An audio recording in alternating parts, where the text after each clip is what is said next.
Welcome back, friends, to another episode of Spirituality. I am joined by my dear friend Stephanie Barron Hall, and so grateful to have you here. Thank you for carving out some space to just, share some of your story and get some of us more acquainted with who you are. Thanks for having me. I'm happy to be here. Sweet. So, for people who've not really been exposed to your work, or maybe have come across some of your posts on the Enneagram, and maybe don't know too much about you, yeah, how would you like to introduce yourself to the world and to some of our listeners who are coming across your work? When we get more into the Enneagram, we can talk a little bit more about why this is a really challenging question for me. However, I am an author and Enneagram practitioner, and most of my days include working with corporate clients and helping people understand how to communicate better using the Enneagram. I also have historically, though I've been a bit dormant, but I have historically posted on Instagram about the Enneagram. And I am coming out with my second book on this topic in January. Amazing. And the title of that second book, can you share it with our listeners as well? Sure. It's called Enneagram in Real Life, which is also the name of my podcast if you're interested in podcasts.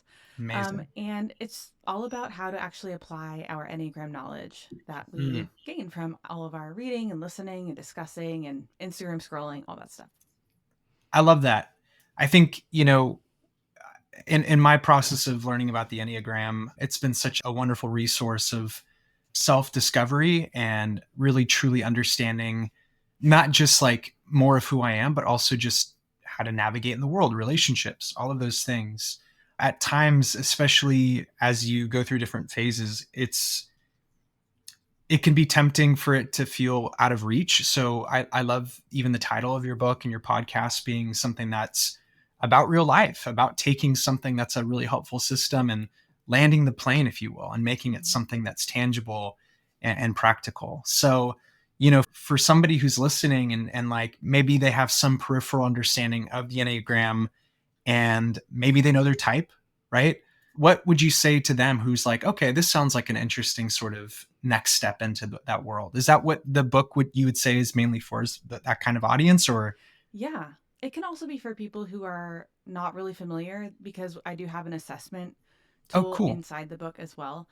But what I've found over the years working with the Enneagram and working with so many different people, because of course, being online, you get so many DMs and people are like, what the heck does this mean? And so, or like panicked emails, like, I don't understand which type I am and all that sort of stuff.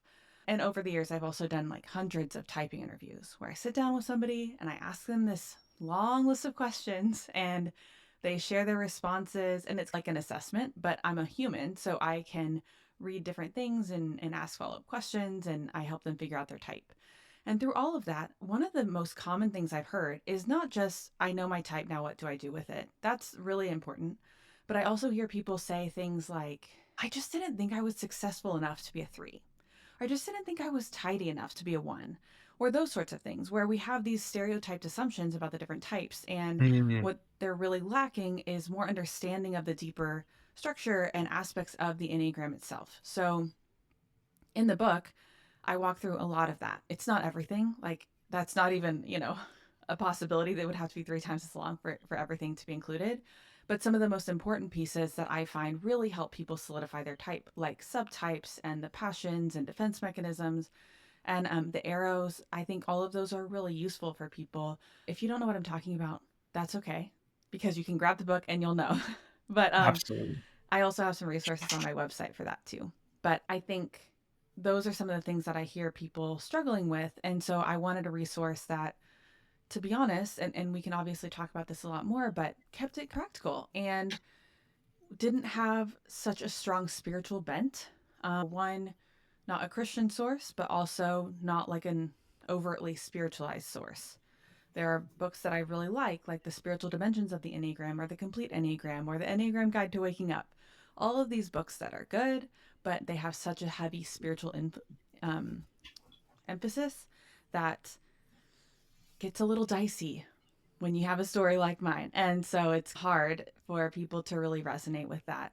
I think who have been through similar things or who just don't resonate with that spiritual language. And so because I teach in corporate so much, I am pretty used to talking about the Enneagram without that lens.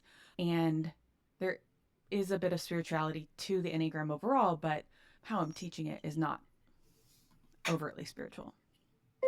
Yeah, I think that's a really important thing that you bring up is that, when I was first introduced to the Enneagram, it was when I was still within Christian spaces. And I think it was largely co-opted as like a trendy, cool thing within that space of almost having like a slight alternative to the taboo tarot and horoscope, like your astrology, some of that stuff. And I don't know how that all transpired. I'm sure you know the history of how it was eventually co-opted in a lot of Christian spaces, but Mm-hmm. I think maybe some people carry with the Enneagram some of that baggage as they've maybe deconstructed their faith and kind of walked away from some of that spiritual language. And as you've alluded to, some of your story has even, you said, is maybe caused you to have some caution surrounding some of that language. So with that in mind too, I'd love for you to talk about, number one, some of your story that led you to the Enneagram, and since then how your relationship even to the Enneagram has changed, and some of the ways that you're going about putting it into practice. Sure. Yeah, so I can start. I'll give you my testimony. Just kidding. But really, like, That's one of my favorite things to do, honestly, like do a little Jesus juke just as like a funny thing for yeah. people who understand that stuff, because that was so ingrained, that the cliches and the Christianese, right? But Mhm. anyway, I didn't mean to interrupt you. I'm totally on board with all that No. stuff. So feel free to drop some of that. Yeah, it is. So I grew up in the Bible Belt, so I'm originally from Dallas, Texas, and you know, I've we've heard it a million times. It's not the question of like, do you go to church? It's where do you go to church? And so I was very much in that space, though I did have a lot of friends in my elementary school that were lots of different faiths. So, Mhm. but my family and my church that I grew up in were very into like focus on the family and all Mm, of the adjacent programming. And so what I learned really early on was the doctrine of total depravity, right? Like mm, that's ingrained from a young age. And so there were a lot of those sorts of things. And so my parents, I love them. We have a good relationship. They did their absolute best. But like, if they hear spare the rod, spoil the child, they're like, I don't want my child to be spoiled. So what am I going to do? you know? oh Um, man, you're bringing back flashbacks to my childhood. But yeah, no, it's so true. yeah. Continue. Yeah. And so I don't think that the church that I grew up in was bad, and that's not where most of my religious trauma comes from, to be frank. But I think learning from such a young age, okay, I am innately bad and I can't trust myself, Yes. was a huge part of that process and that story. And always being taught too, like you have to serve everyone else, like you have to put yourself last, right? Um, and I remember when I was in high school, I was on a mission trip and I had just arrived, like 4 flights. It was in Zambia. And I was like, I don't really feel called by God to be here. Like, and I started like getting really anxious and really Yeah. worried and really having like this really like difficult spiral situation happening. And I look back now and I'm like, oh, I can see there's this level of like religious OCD and like scrupulosity that's like tied into that. But Mm, at the time, I was like, oh my gosh, what if I just came here for myself? wow. And wrestling through that. And how So old are there, you at that time? I think I was 15. Okay. Mm-hmm. And That's a I didn't, pivotal age too. yeah. And I think, even younger, I'd always just like heard these different things, like, and I was terrified, like that I was going to go to hell, Oh yeah. as we all are, right? When we're that age. Yeah. And that teaching of growing up with total depravity being the lens that you're looking at yourself through, seeing yourself as, an enemy of God, and your sin nature being this part of your flesh, right? That you've got to constantly resist, that there's this part of you that's bent toward evil, and like Mhm. just having a very dark view of self. Like you'd mentioned, it doesn't foster a healthy outlook of yourself. And it eventually leads to that distrust of your intuition. It leads to it primes you for gaslighting externally and also internally, of shutting off your emotions, shutting off, even your desires, right? Like you mentioned too, putting ourselves last. As an Enneagram 2, now sharing my type, very much understand that is something that comes far too naturally for me. And God, like, it's still something that I have to constantly come back to, but it goes so deep, going back to that, of being like, is it selfish? Is it sinful for me to think about my needs and myself first? And but beginning to pay attention to those cues that are coming up, I think is such a healing process as well, especially when for so long you were taught that it's wrong to ask, what's actually good for me? Like, what makes me happy? What do I want out of my life? Having ownership and reclaiming that autonomy, a lot of those things. And without getting too far ahead, because I want you to keep on with your story, when you add into the mix, into that shitstorm, so to say, of really terrible theology, of like, oh, if I don't believe all the right things and if I don't do all the right Christian duties, I'm going to end up eternally separated from God. Like, that creates so much anxiety, right? Yeah. And a host of other mental health conditions. And it's so interesting that you bring up even religious OCD as well. I was diagnosed with OCD as well, and went through a process of my own treatment through exposure therapy. And one of my first onsets of truly recognizing that what I thought was a test from God, or like the enemy attacking me, was actually just undiagnosed OCD and scrupulosity. But yeah, anyway, thank you for opening up about that, because I think it is a far too common experience that not a lot of people are talking about. As my dog whines in the background, I'm sorry about that. But yeah, it does a lot internally to cause you to question everything about yourself. Yeah. Am I making any decision that is out of step with God? That's not God's will. Yeah, because you have to figure out which hoop you're supposed to jump through without knowing any other information. And if you get the wrong hoop, you go to hell. So, how are you supposed to know? And you constantly have to question and test yourself. Take every thought captive, right? Then, like, my brain is full of captive thoughts. What the hell am I supposed to do with them? And when you started in that cycle, and again, I totally relate to this on such a deep level, as you're looking for every thought to take captive, what ends up happening is that you become the captive, Mm-hmm.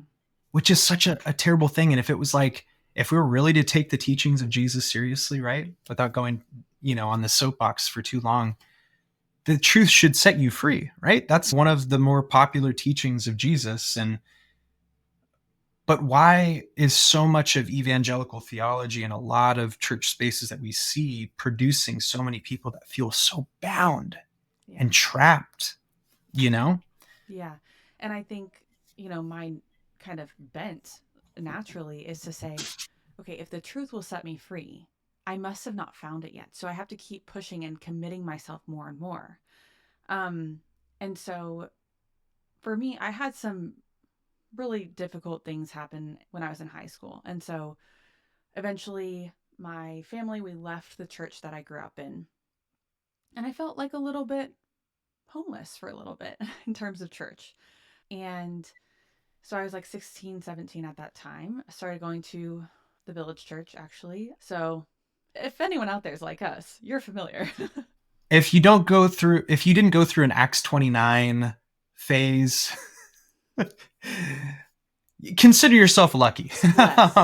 Blessed. So blessed. Absolutely.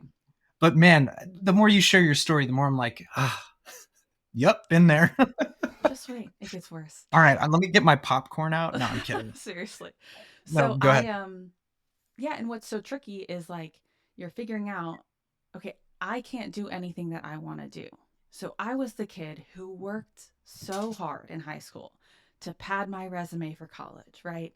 And I worked so hard and I, got all the test scores I needed and I got all the grades that I needed and I got all the officer positions that I needed or whatever. And then I wanted to go to a school And part of me needed to just like get the heck out of Texas. And part of me was like, I want to go to this school in Texas. And um, that means I shouldn't. Right. So Because that our means heart is deceitful and wicked, right? And above all things, we yes. right, and we can't lean on our understanding. And it's like we have to question, oh, if I want this, then maybe it's my heart pulling me away. Right. Oh yeah, it's so real. So I went to an evangelical and fairly conservative Christian school, university. And there's good things and bad things about that experience. Part of it, and part of the reason I've now deconstructed, is I was required in that university to get a Bible minor. So I have a minor in biblical studies. And that's where I met my husband, which that's a blessing, we'll take that. He also has a minor in biblical studies. So the challenging thing was, even though I was such a good girl and I always was like staying in line, there's part of me that was rebellious. And so I would ask all these questions, and I got a bad reputation in some of my classes because I was like, but why? You're saying that these parts are redeemed, but you're saying that it's still not okay to be gay. But like, I know people who are gay and they like did not choose that. I know for a fact that they did not choose that. Like, why is that not okay? And so I push back and push back. So that was always there, right? And this is not going to make a lot of sense, but I did for my major, I had to do an internship, which I did at a pregnancy care center. And I had always been told a story about people who got abortions. And in counseling the women at that center, which, how patronizing to have like a college kid counseling you, but whatever. I was supposed to help them decide to keep their baby.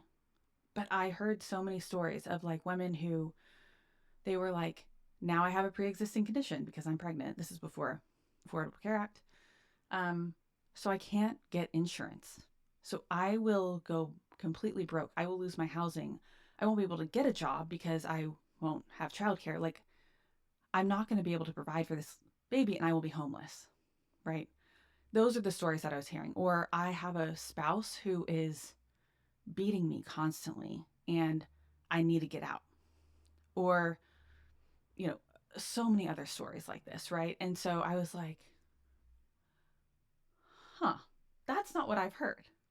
And being the type of person who I'm just listening to the people who are right in front of me, it really changed my mind because I was like, these people need help and they need care and consideration. And they're not the people that I was told about. And so that was like something that kind of radicalized me in that sense. But the rest of my Absolutely.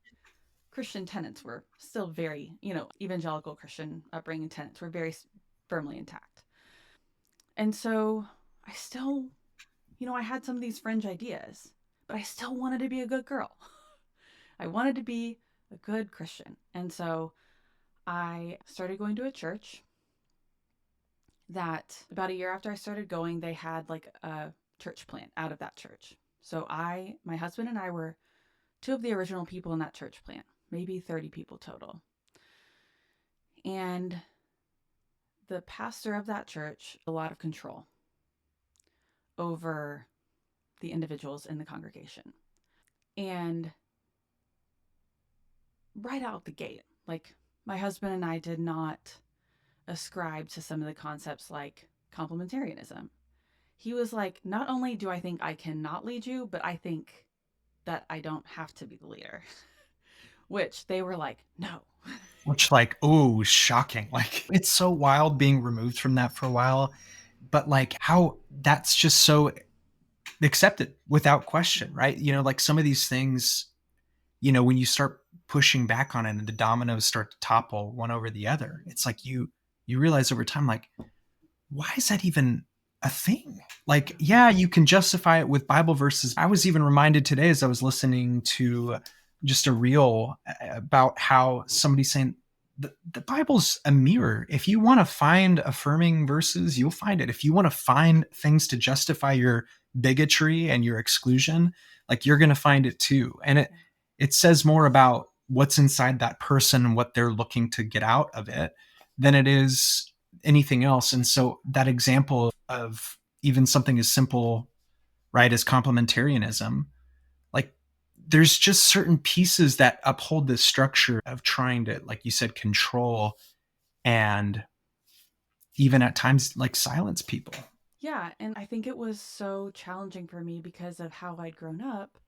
When the pastor would say, "You're wicked, depraved, and deserving of death," every Sunday, I was like, yeah, that checks out. But Yeah. also, when the pastor would exert control over me and my husband and my marriage, and we were pulled aside by different church leaders who advocated for things like spiritual or marital rape, or different things like that, even if my husband and I together said, that's not going to work for us, we're not doing that, we still didn't feel like we could say, actually, no, that's wrong, because these were our leaders. We were Right. supposed to respect them. You're And supposed to submit to the leadership, right? right. Because that's your spiritual covering. Yeah. And so multiple times while we were in this church, we said, hey, we're going to move. Like, because we wanted to be near family and we weren't. And so we're like, we're going to move. And the pastor said, that's not what I'm hearing from God for you. Oh. Multiple times. And basically, if Mm-mm. you leave, you're going to be destitute. You're going to be devastated. And then we had another couple who also said, echoed these same things back of like, that's not what pastor is hearing from God for you. And he's your spiritual authority. And so really, like, there were so many of these different things where I'm not sure if you're familiar with the bite model for high control I religious groups. Yes, it's been a while since I've looked at it, but yes, I've heard of it. So I'm not a big fan of the guy who created it, but I do appreciate this part of his work. He's now very anti-trans, and Ooh, that's really. not cool with that. But however, you know, in evangelicalism, we're told that we have to split, right? Everything is all good or all bad. But sometimes people do good work in some areas and then they're totally problematic in others. So, anyway, the bite model is behavior, information, thought, and emotion control. And so Hmm. there are these 4 categories, and I literally printed out a worksheet. And this is like a couple of years ago, but like looking back, I can see how this played out. And I highlighted everything that would apply to this church that I was in and Wow. gave it to my husband. And I had highlighted at least 60% of it. And he was like, you could probably highlight more. Wow. The amount of control that they were exerting over us. And like, it was very culty. And even to the point where sometimes my parents were like, I don't know, that doesn't really sound like a good thing. Yeah. But I didn't know because I was taught not to trust myself. Yes. I was just thinking of that, how when you were sharing your story, how that all goes back to, we're primed from a young age to question ourselves. Yeah. And somehow that's supposed to be holy. Like I don't understand how it, in any world, any universe, it would make your creator or the God who we're supposed to see as father and yourself as a child of God and be like, I'm a really shitty person who's broken and just horrible and like if my kids talk about that, like themselves like that, I would be devastated. Like, and I don't want to, interrupt your story too much here, but just to bring this point home, my deconstruction started when I became a dad.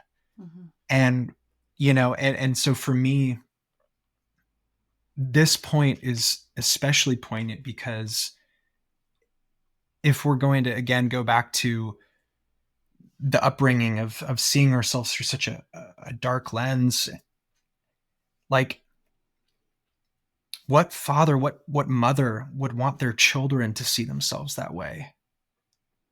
So either parents who have kids here are better at loving their kids than God, or something about how we understand this whole system, this whole framework is fucked. It's broken. Yeah. Yeah. Yeah.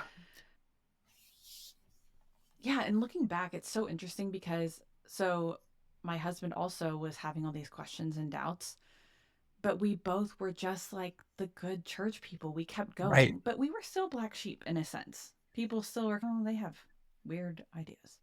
But we still followed the pastor's instruction and we did all these things. And we listened to the liturgists, in 2014 and 2015. Absolutely. But ultimately for me, I read this book. I went back to grad school because I was actually miserable in my job, but everyone at church said, no, you want to leave, but that means that you need to stay and, all these things. God, it just drills It that just keeps even going. deeper. Yeah. Yeah. And I, so I went back to grad school because I wanted a change. And I read this book about not even anything religious, but it's called Difference Matters by Brenda Allen. And she was talking about how the church was used to oppress women, people of color, like people of any sort of difference. And for some reason, even though I knew that, right? Like I knew that, but reading it, I was like, yeah, this is so wrong. And seeing it every Sunday, I was like, I don't think I believe in God anymore. But it was so hard to leave because that was our community. And we weren't really supposed to have a lot of friends outside the community unless we were witnessing to them, right? Right. So I didn't have anyone else. I just had those friends. And so we had questions, and I was talking to some friends about it. But then my friends started reporting on us back to the eldership. I honestly do not blame them. They were doing what they thought they needed to do for me. I Yeah. understand that because they were victims of this cycle too. But yeah, so a lot of drama. And then we left. We literally, the only way we could conceive to leave was to move away. Um, and that was 5.5 years ago. And then it's just like a continual process of uncovering and that and finding a different sense of identity. Absolutely. Thank you for sharing all that too. I think it could feel very disorienting, right? Maybe people who are still in the onset of their deconstruction, or maybe they're well into it like you or I. That is a familiar experience of, I once belonged to this particular tribe of people who thought this way, who accepted me, quote unquote, and now that's all vanished. Right. It can feel very lonely. It can feel very overwhelming, right? And with that uncertainty that's set in, right? You had this very absolute understanding of how the world worked, and now that's gone. Yeah. So for you, when you moved away, what came about? How did you begin rediscovering your intuition and rediscovering what you wanted out of life, Yeah. and turning the page, if you will? Yeah, it's really interesting. We actually immediately found a church where I live now. I live in Northern California that aligned with our values, and they had a pride flag out front. And I still love the people there and the church. But you know what? I started noticing on Sundays, I would be like, the pastors think this, so I have to think that. And I just noticed myself going again back to that, even though it was a place that did not think that way. I found myself going into that kind of extreme, rigidity again. And Yeah. so basically the pandemic happened. And so we stopped attending. And yeah, it's just been a whole process. I feel like I've done a lot of different things to experiment. But the Enneagram has actually been a huge part of that because I did learn about the Enneagram. My husband learned about it first from the Liturgist podcast back in the day. And so I was still at that older church when I learned about it. But so I lead with type 3. or I'm type 3. So, one of the big things about threes that a lot of people might not know, because a lot of the stuff that's talked about threes is about success, but threes have a really challenging relationship with identity. And so that is the question, right? Like, when, especially growing up, not being really allowed to have an identity was the message that I got. Um, then trying to find, what are my values and what do I believe and what do I think about all these things, and trying to rediscover that or uncover it really for the first time. And so it's been a whole process of learning to get in touch with my own emotions, because threes also don't like those. um, and so, and using that as a path toward finding identity. And so spirituality is sticky. With the loneliness, I think I have such like a radar for getting sucked into anything that feels culty. So joining groups can be really hard for me. Joining something where I'm expected to attend a specific meeting or a specific something, that it can be really hard for me. Yeah. Um, I just, it's just, it is what it is. But through this process, this is like where I found more of even my own voice within the Enneagram, because I did see a lot of people talking about it from a Christian lens, or maybe even from a fluffier lens. And I think because I was raised to believe that I'm bad, then looking at the blind spots was so much more comfortable for me Mm. than like seeing some personality thing that was like, these are all your strengths and this is what you're great at. I was like, hey, yeah, let's get over that. And let's look at where I'm bad. And I think that really helped me, but it also is like the way that I communicate about it. And so sometimes people are like, oh, you don't pull any punches. But yeah.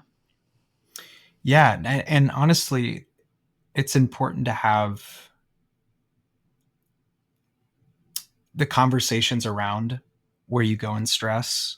I think that's obviously people want to shy away from that. I think it's more popular, right, to talk about, the typical things that you might hear about your type. But to understand, like, as a two, that when I'm in stress, I go to an eight. I exhibit those manipulative characteristics. I have an angry side. There's aspects of myself that, that don't feel too fun to confront. Mm-hmm.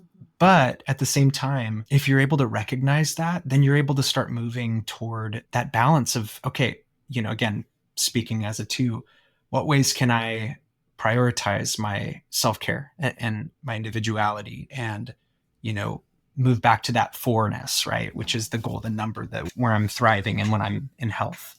I think, for anybody, you know, and correct me if I'm wrong here, but it's easy going from one system that's very rigid and black and white and dualistic, and can feel like I don't know, like it boxes you in, and almost throw that onto the Enneagram. But the Enneagram, in many ways, should be more of a liberating and fluid experience of almost showing you indicators of what needs to be adjusted, what needs to be cared for, like, a light on the dashboard telling you, hey, your tires are low on pressure, you need to pay attention to that. Yeah, would you maybe talk a little bit about some of the practicality behind maybe some of those not so fun parts of the Enneagram, but that are equally helpful? Yeah.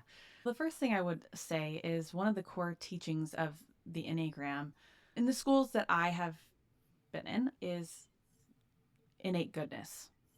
Yes. So if you're familiar with like IFS, for example, that's another, modality Love that has this IFS. concept. And in my book, I do use IFS just to compare it in the sense of like having this essential self that is good. And Hmm. all of our personality structures are because we sense this goodness and innocence that is in need of defense, right? So we need these structures. And so as we grow older, we're like, okay, I'm an adult now, so I can unshield or like unburden some of those things so that I can get back in touch with that sense, that essential self or that essence of who I am that is good. And that's, I think, one of the most important things. for people who have stories like ours to know, because we're not bad.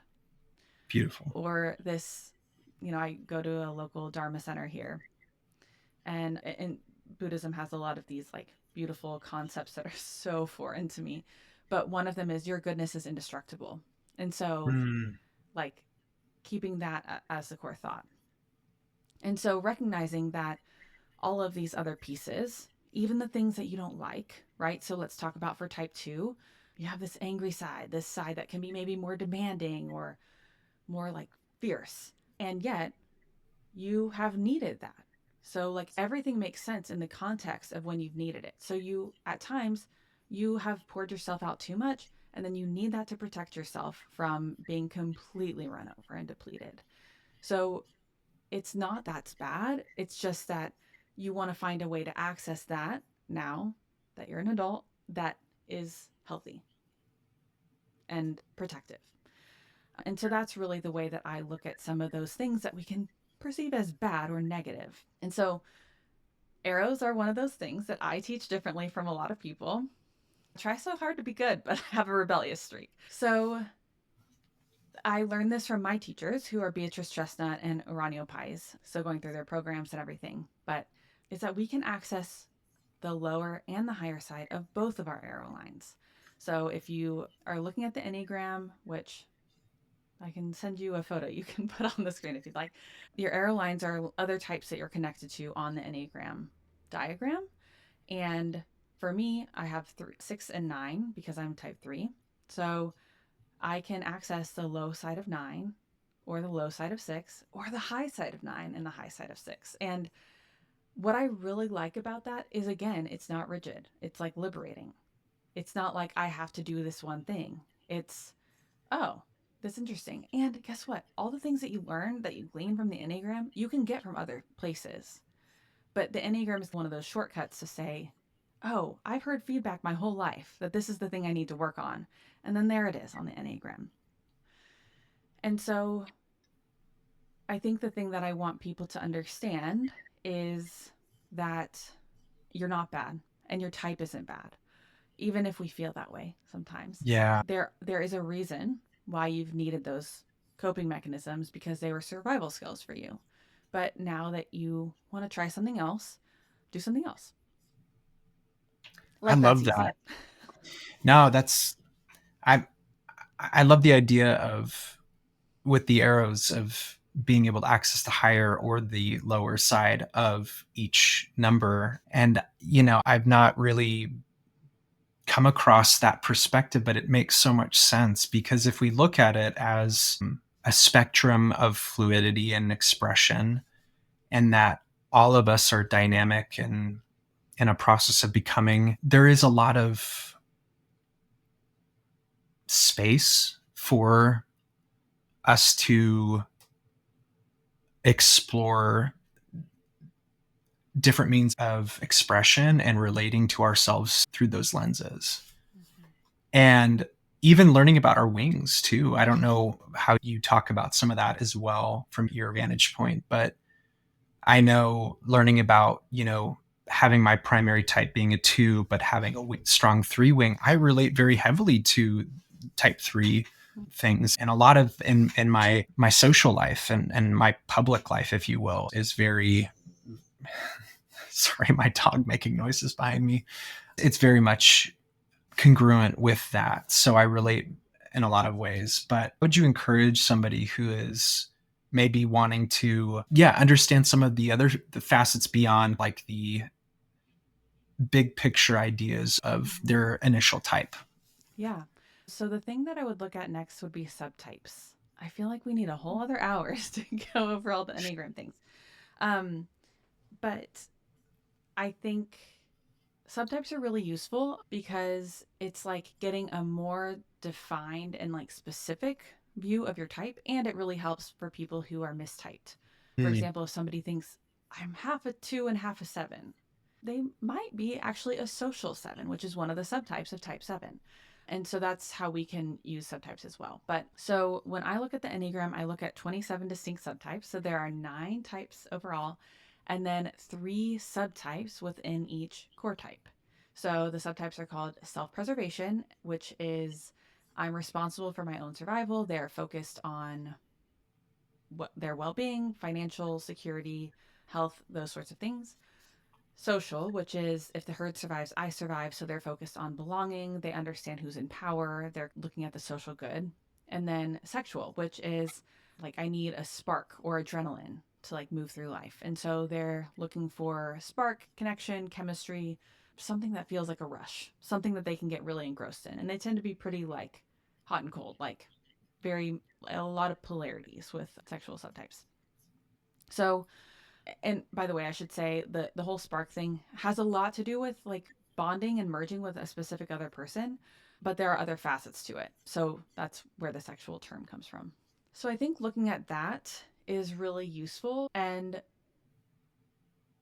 without being able to go through all of them, I would say, again, this is like a plug for my book, but I also have some free resources on my website for people to download. Yeah. Just look into the subtypes, look into each of them and see which one fits for you. So as a type 3, then my options would be self-preservation 3, social 3, or sexual 3. And so one thing that you can even start doing right now, though, is doing a daily check-in. So say you find online on my website, the Enneagram Institute, something like that, you find just a description of your type. Okay. So every day, maybe 8 p.m., 9 p.m., sometime around there when you're like winding down, set an alarm on your phone. And then this is just a simple self-reflection activity. But it'll pop up and say, here, I'm going to actually grab the questions that I have because I have love this it. as a note Yeah, on my phone. please. So the thing about this is we want to build self-reflection so that we can then increase our self-observation as well. So note times when you saw something specific from your type. So on my list, I have people pleasing and perfectionism because those are some that are for my type, but also just very ingrained in my personality. When did those come up? How did I handle them? How did I react? How could I have handled this better? And how would the person that I want to be have handled that moment? And like, I write like 3 sentences maybe. But it's so helpful because then the next time when I'm in that sort of situation again where I'm like, oh, I'm doing that thing, then I can notice in the moment and I can be like, oh, I have an opportunity right now to choose something different. And so it's not like taking every thought captive and then holding on to it.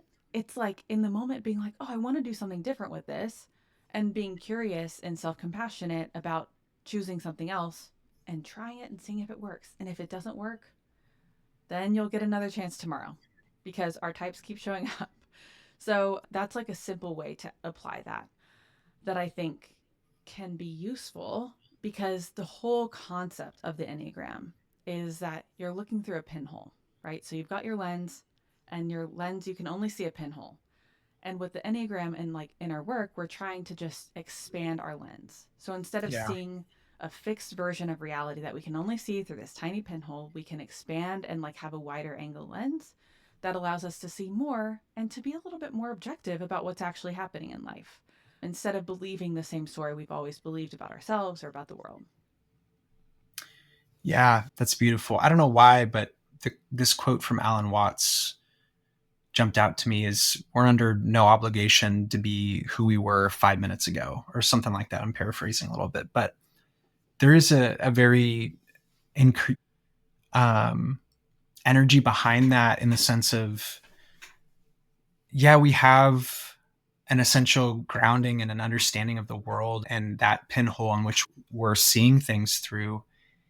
And we're invited into this ever evolving process of becoming more and more curious about what's coming up through our lived experience. And I love the practice of curiosity in many ways. One, because it fundamentally goes against any sort of rigidity or judgment, right? For any Ted Lasso fans, the famous episode where he's playing darts in the pub and talks about be curious, not judgmental. That I know for so many people that was such a pivotal and impactful scene. And for me, equally. But it's so true about ourselves and the world around us, especially going back to our earlier conversation. We were taught to be judgmental of ourselves and those who didn't share our experience, and to resist curiosity because that was what would pull us away from our faith, or what would ultimately maybe invite doubt in, or whatever, these taboo things that we wanted to resist or repress. But curiosity has its way of fostering love and creativity in a way that is unlike any other type of energy to tap into, for lack of a better term. Mm-hmm. And I think that goes hand in hand with our exploration of the Enneagram, because I think that, and correct me if I'm wrong here too, you're not going to get to a point where you're like, I've completely understood everything that I could possibly, wrap my head around about my type or my subtype or whatever it may be. It's like you're seeing each part of yourself in a deeper way or through another vantage point. And I think that's the exciting part of remaining curious and open-minded to seeing that lens grow, is that we're not shutting ourselves off or thinking that, I'm so sorry, my dog is doing his thing and it is continuing to distract me. But we're not shutting ourselves off from the things in our lives that show up as teachers. Mm-hmm. What do you think about, some of how that's shown up for you and your process, gone from maybe just casually enjoying the Enneagram to now having this be a huge part of your profession and a lot of your public work? I think one thing that I saw is how my type continued to show up in the way that I was pursuing growth work. And I just was like, oh my gosh, I'm burning myself out on this. Yeah. And recognizing, like, oh, there have to be these moments of integration where you're not pursuing like a lot of growth work stuff, or you're not, constantly having a self-help book in your ears and, journaling or whatever. Like, not that those things are bad, Right. or going to retreats or getting another certification, but actually taking a step back and allowing yourself just to be a person who's like living a life and accepting I am okay. And I think I wrestle with this concept because I think that we ultimately have a responsibility socially for our community, because I want everyone to be able to thrive and like live. But I also, I don't gain like some sort of righteousness by growing or being a healthy person or whatever. Um, which is what I always thought. Yes. And I think you hit on something that I'm curious to get your perspective on too. Growing up in such an environment that for you and I, or maybe other people who are listening, invited a lot of scrupulosity or this constant introspection, this need to, you know, confront sin and repent and do all these things of, you know, self-improvement, but in a way of like, I'm submitting myself to God and I'm surrendering and all these things of like, where it's like almost like a constant self-flagellating or like beating up of oneself, because we're feeling like we've got to fix all these aspects of who we are rather than accepting and loving and embracing these sides of us. Would you say that even, work with the Enneagram or just work in general post deconstruction and your experience can easily fall into that cycle and that trap of, I've got to just constantly fix these things. And it almost, keeps us stuck on that treadmill or that hamster wheel that's like spinning, of where, like to your point, we can burn out on doing something that is at one point really helpful and beneficial and good, and then turns into something that could ultimately lead to our exhaustion and take away from its usefulness. Yeah, I think in the more general population, there are certain types that are more prone to that than others. But in former church kids, it's all the types, right? Because that's how we were raised. And that's how we were led to believe that we gain some sort of worth or standing or value or goodness or whatever is our motivating force. And so I think that's a big temptation. And it's something that I still struggle with. You know, it's not like I'm like, oh, here's what you do. And it's like, no, I still am like, oh, I didn't do enough today.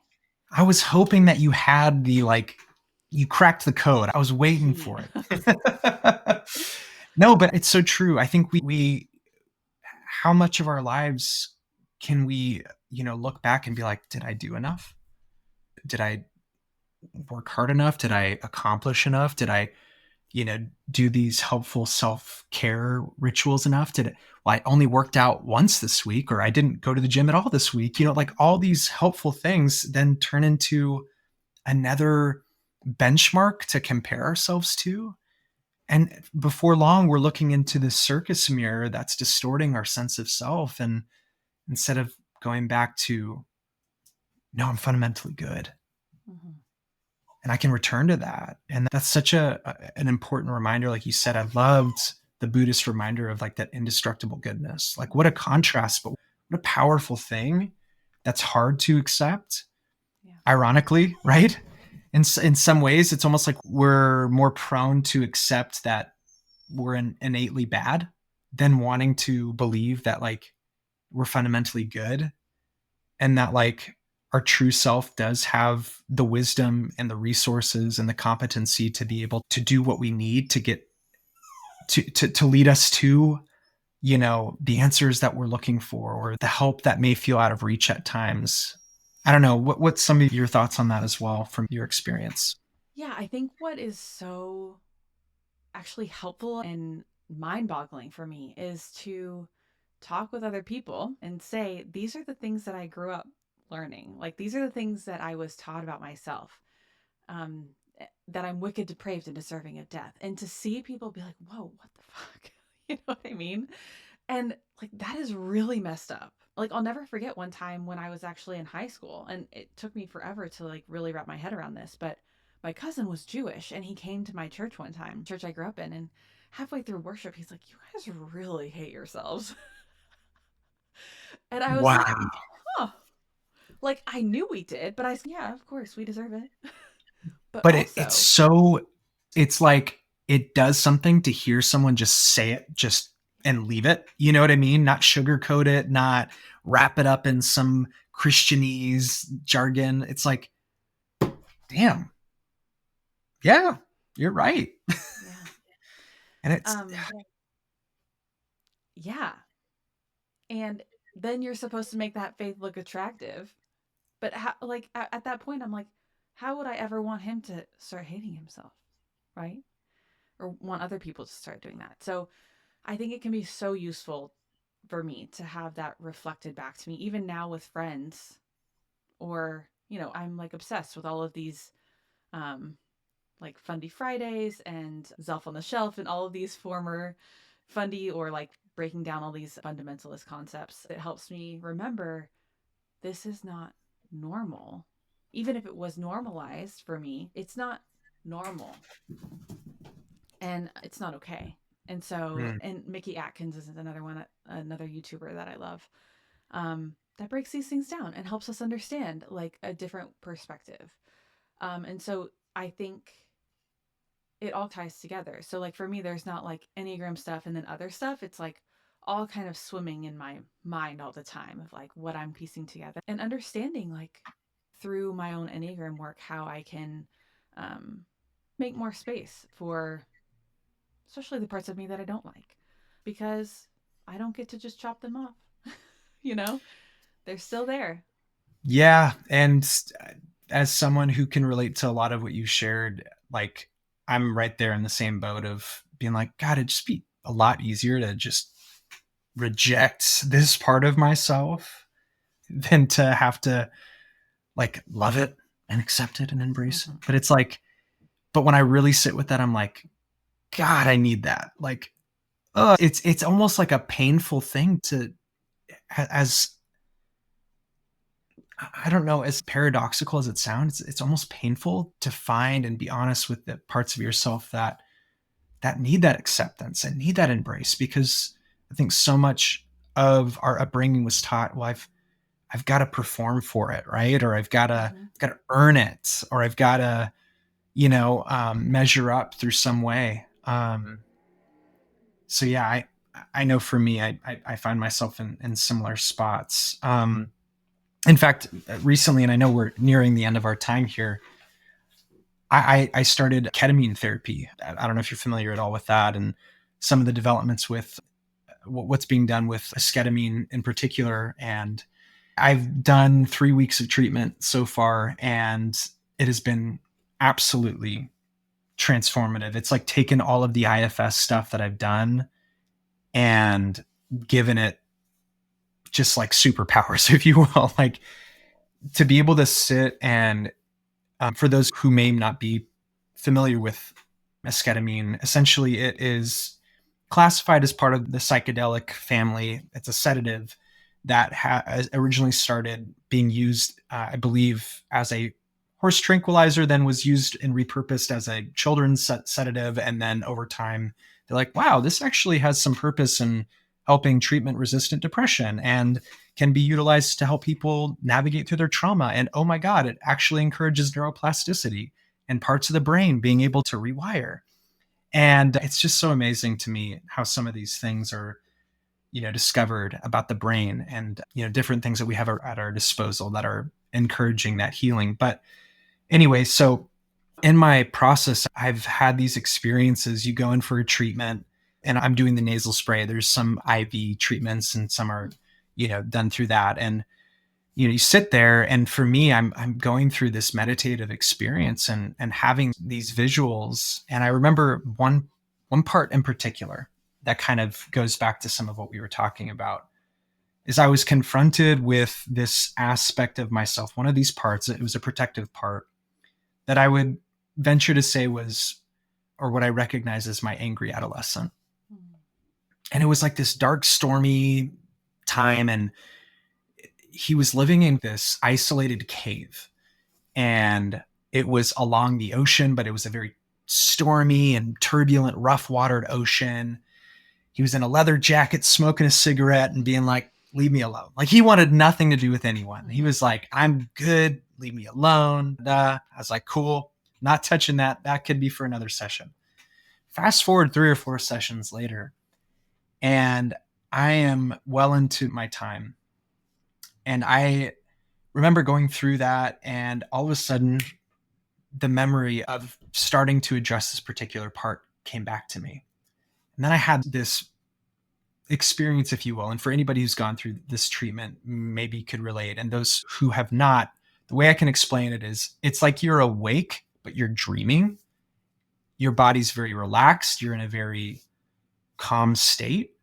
But so I'm having this experience of looking inside of my brain that is like a cavern or a cave with all these different hallways that are leading into the brain. Each kind of entry point is a different session and different way of me looking at and, rewiring my brain in a way. So in this part, all of a sudden, reinforcements were sent to help this protective part that previously was like, nah, leave me alone. And then as soon as this help came in and flooded it, it was like the protective shell broke off and it was like it started to open up. I sat next to him, and he was like, I have felt overwhelmed and alone for so long. I feel like I need to fix everybody else, but who's going to take care of me? And that just like hit me so deep. And I think what stands out to me about the Enneagram, about IFS, about any of this process of us coming back to seeing ourselves as good and integrating aspects of who we are is practicing that curiosity enough to then be able to turn the attention to this part that we may, from the surface, it appears to be resistant. It appears to be angry. If we get curious enough and patient with it enough, we can recognize that this part is just actually crying for help, crying to be loved, crying to be seen and accepted. And this part in particular really just needed to know it wasn't alone. He wasn't responsible to fix everybody. Yeah. And that my true self is capable of taking care of this part. Mm-hmm. And how there were reinforcements, these aspects of myself that were able to flood it with love and, that support emotionally. Yeah. And I guess the reason I share all that is that I think it's an ever evolving process of us learning to embrace even the most challenging, darkest parts of ourselves, right? Not to go back to that place that we've left, thank God, of hating ourselves or beating ourselves up, but completely turning that on its head and saying, whatever we see of ourselves is deserving of acceptance and love. Yeah. Yeah. And I think that is such a beautiful and like really spiritual experience. And I think that's where I see spirituality now, right? Like in those moments of inner work, and I don't know if it was spiritual for you, but when I've Yeah. had Oh, moments like that, it totally. feels that way. And I think it's so hard for me now to be like, this is my doctrine and this is what I believe. But in terms of like, that is where I see God or a benevolent higher power in those moments. And interestingly enough, it's in connecting back with myself or like having that sense of community with other people. And which is actually pretty rebellious if you think about it. Because we were It is. always taught you're so bad, but finding that sense of like goodness and like homecoming within the self, I think it's a deeper sense of spirituality than what I really experienced when I was um, in a lot of the spaces I used to be in. Absolutely. So much of unlearning that harmful view of ourselves that we were told is apparently part of the recipe of salvation. What we needed all along was saving from believing anything harmful along those lines, and actually, like you said, coming back home to ourselves and an understanding that we're not broken, we're not bad, we're not flawed. Nothing in us is deserving of that kind of judgment or that shame. And the weights that are being lifted off us every time that we extend that compassion. Dr. Laura Anderson, who was on a few episodes back, she shared about having that kind of radical kindness for ourselves. And, you know, radical acceptance, radical kindness, all those thoughts are really nice in theory and also a long process, right, of participating with. But to your point again, there's so much more healing in the work of doing that than any of that shameful theology that we were indoctrinated with. Yeah. Yeah. And I think I always take heart as well, like seeing the people around me who really pushed in and really went and got that Bible degree. And then they're like, wait, the church that I see is not living by this that I was always taught to believe. And then we find something different. Absolutely. Thank you so much for sharing everything. I know I went a little bit over taking some of your time, and I really have enjoyed hearing your story, getting to know you better, and just having the opportunity to have others be exposed to some of your work in another lens and through another perspective that maybe they haven't been exposed to in the past. And so thank you again. So for those, again, just for clarity, for those of you who have not followed Stephanie, would you like to share some of the ways that they could find your work? And I'll make sure to include it in the show notes. Sure. So you can find more about me and the Enneagram, mostly the Enneagram, at 9typesco on Instagram. So it's 9 all spelled out, Typesco. Or we sometimes call it 90 Pesco. It's a little joke. Or at 9typesco.com. Sorry, 9types.co. So 9types.co is my website. I also have things like typing guides. So if you want to figure out what your type is, you can go there and you'll find that. I have a YouTube channel as well. It doesn't have a whole lot of videos, but you can find some podcasts and a couple of explainers, just helping people to understand some of the basics of the Enneagram. And I think that's it. So Instagram, 9typesco, and my website, 9types.co. And then you'll also be able to find my book wherever books are sold, including the audiobook, which I read. So it's called Enneagram in Real Life by Stephanie Barron Hall. And yeah, wherever books are sold. Awesome. We'll have to do this again. Thank you again for spending some time with me. Friends, continue to be good to yourself. Continue to lean into the parts of you that feel uncomfortable to accept and integrate. And make sure that you follow along with Stephanie's work. Hopefully you learn something new about the Enneagram along the way. So thanks and take care. Thanks so much.